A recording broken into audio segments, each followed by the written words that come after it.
Alors, je m'appelle Stéphanie, vous êtes dans mon atelier dédié à la laine. Alors, je feutre la laine, soit de manière artisanale, donc avec de l'eau et du savon, ou alors je feutre la laine à l'aiguille.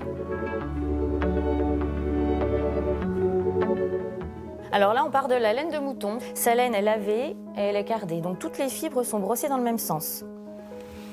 Il faut disposer la laine de façon circulaire, de manière à ce que chaque fibre se croise.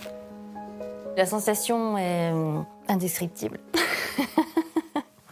C'est une matière vraiment douce, naturelle, qui produit une sensation de bien-être, oui, au contact, d'être comme ça. On a l'impression de toucher un nuage.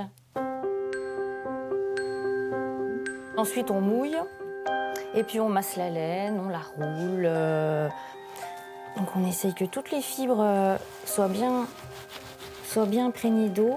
Ça demande beaucoup de concentration pendant la pose de la laine. Après, pendant le foulonnage, on est un petit peu plus libre d'esprit parce que là, il faut sortir ses muscles, il faut rouler.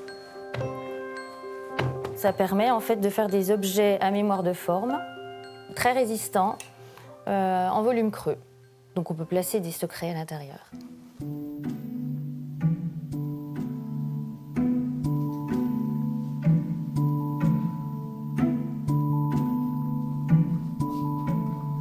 Je suis en train de feutrer la laine. Donc pareil, laine cardée de mouton.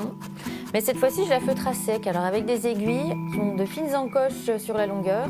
Ce qui fait que, en plantant la laine, en faisant des mouvements de va-et-vient, les petites fibres s'accrochent entre elles et se feutrent. Donc de quelque chose de très mou et de très vaporeux, ça va se recompacter et faire quelque chose de très dur, à peu près densité de balle de tennis.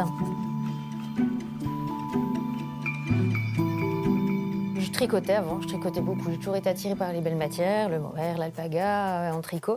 Et j'ai découvert en fait le feutre à l'aiguille sur mon fil d'actualité Facebook. Je travaillais dans une clinique vétérinaire, j'étais assistante vétérinaire. Au bout de 25 ans, j'ai eu envie de faire autre chose, travailler pour moi. Le feutre demande énormément de temps, du coup je ne pouvais plus concilier les deux. Ne serait-ce que le petit oiseau là, c'est au moins 4 à 5 jours de travail.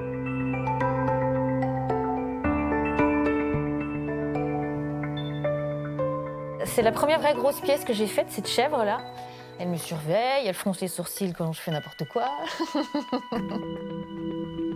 Ça me fait toujours un peu quelque chose de les vendre, mais je me dis, s'ils apportent de la joie à quelqu'un d'autre, c'est parfait.